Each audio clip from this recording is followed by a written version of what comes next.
Ingeso yo gutegera imodoka iriko iragenda hama ukayurira kugira ikunguruze, ivyo benshi bita ukudunyura, ibandanya yiha inkumbi ndetse igatuma n'ubuzima bwa benshi bubangamirwa, nk'uko vyabaye kuri uyu wa kabiri kw'igenekerezo rya 23 Rusama uyu mwaka, aho umusore umwe yariko aradunyura ku modoka yo mu bwoko bwa Hilux ifise imparati ya IT, yahaswe kuhasiga ubuzima kw'ibarabara ry'igihugu nimero 1 hafi yaho bita iwabo w'abantu, nk'uko uyu munyagihugu yabibonye atwiganira uko vyagenze. Uwo yagize isanganya yari yafashe ku modokari ya Hilux ifise plaque ya IT, ego hanyuma nkuko nashoboye kubibona kuva kw'ibarabara rigira 14 rya Mirango, yarafashe mugabo bidakunda ko yicara,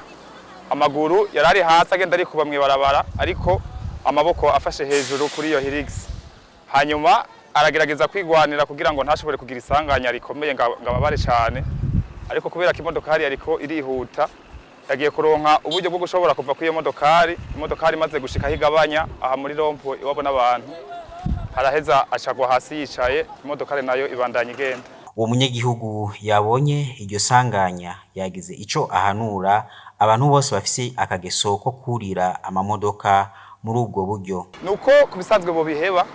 kuko iyo bagize isanganya hari naho umushoferi ataba yabimenye yuko hari umuntu yuriyeko, nkuko twabibonye, kuko ugukorotse hari aho umushoferi bashobora kumuhagarika ngo yagonze umuntu, kumbe yabaye bukoroke yarari ku iyo modokari yayifashe atamusavye. Mwomenya ko yaba igipolisi kijejwe uruja n'uruza mu mabarabara, yaba abajejwe intwaro ndetse n'abanyagihugu batari bake bama bariko barasemerera ko ico bita ukudunyura bifise ingaruka mbi, yamara ababikora bakama bica amatwi. Bamwe bakavuga ko hakwiye gushirwaho ibihano ruhasha kugira ngo iyo ngeso iranduranwe n'imizi burundu.